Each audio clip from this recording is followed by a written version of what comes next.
我来看的是南投信义乡同富村的头航海，本单是一条小河坝哦。白白太水过后，河坝路边啊，佢发的也提前也感觉讲唔问题。佢说6月的太热的时节，新做嘅公交口的，韩国点点人的套路，路本人感觉佢唔安全哦。佢说县政府路屯中央争取经费，按上来做富安大嘅动土上，韩国山牌保护也的工厂，希望维护当地居民嘅村业安全。 一大群人去总统同富村的头航桥巷讨论地县政府的计划内容，包含共享工厂委员会、营建署同乡公所地方乡亲，因为县政府公务处头2年的博太水过后，提出4800人班的工厂规划，目的是要保护同邻社区居民村业安全。行家们希望头航海业主管机关林务局做得向下来政策。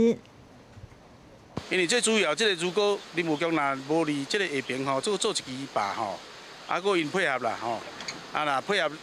这个坝搁做起来，咱两边的个保护工作做啊好，应该才有法度确保咱这个桥甲咱这个道路安全。先从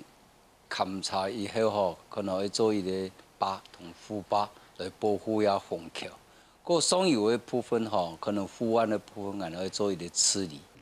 地方乡亲表示，对头航海业整治工作，林务局确实做为正道。不过水头、鼻头顺风有部分已从变天已杂过，故所希望林务局规划市内鼻头加下，做得考虑实际情形，牢记设计度开发地位。像因伊俩林路局所做个南沙坝吼，我迄建议讲吼，其实做个时就做较发着，做较太极着，莫讲做着按细期吼。 从设计开始就吼，个水，你打就打铁的，就磨铁的吼。我们对这个坝体的考量来讲吼，考量上游的土沙下来伊的安全性，也摆嘛顺便从下考虑入去啊。也摆非看当有意义，因为做得看现场来讨论，唔会系凊彩想、凊彩讲，要希望经费做得更加核准，按你地方居民的想法会涵盖有保障。下个新闻的风气南投报道。